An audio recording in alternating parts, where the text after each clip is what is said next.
Ito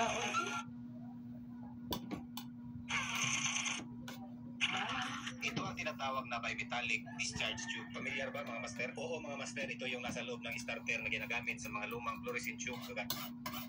Yan daman dito kape guys. Yan na taga pinangga na sa tong sawa guys. Kape. Utan-utan. Sige lang dagutan na ni guys. Mao ni among kahintang karon guys.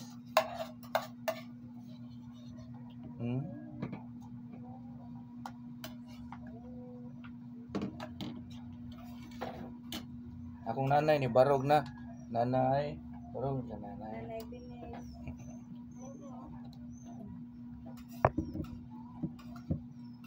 Basta ka mo pag-vlog lang gid mo sige kay ngano. Kita ra mo og makita na lang. Masahuran ra mo. Pero sa Shopee.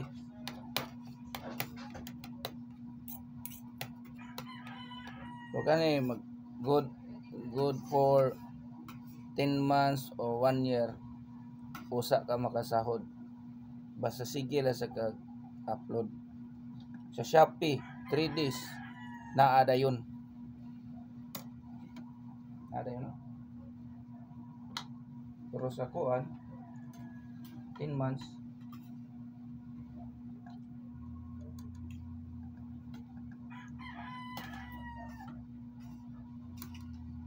Shopee. Oh. Lazada.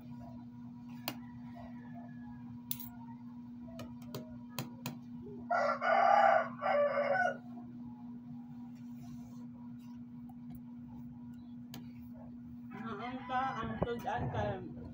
Ay pabawas na. Ibaga.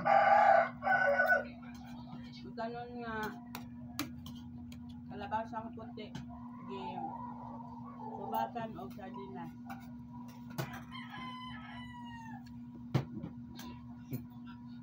Kita nila. Meron ito. Alam natin ang purpose nito. Pero tanong, alam nyo ba kung paano gumagana ito? Ganito ang explanation nito. Kapag pumasok ang kuryente dito, nag-ionize yung special gas sa loob at pinapainit niya yung metals.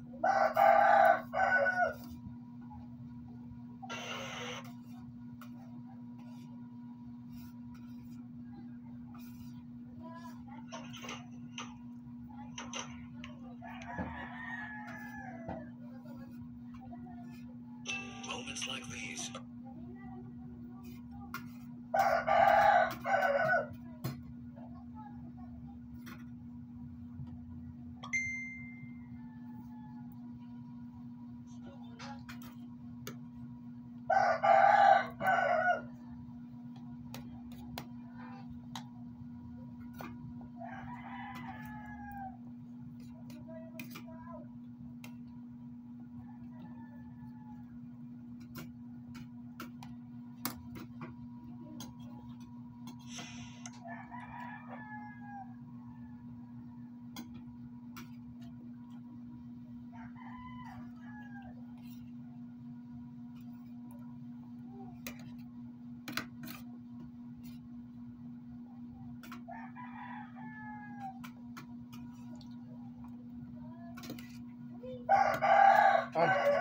Gang.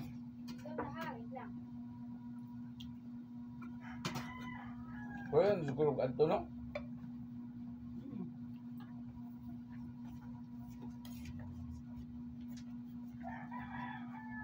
Thank you for watching.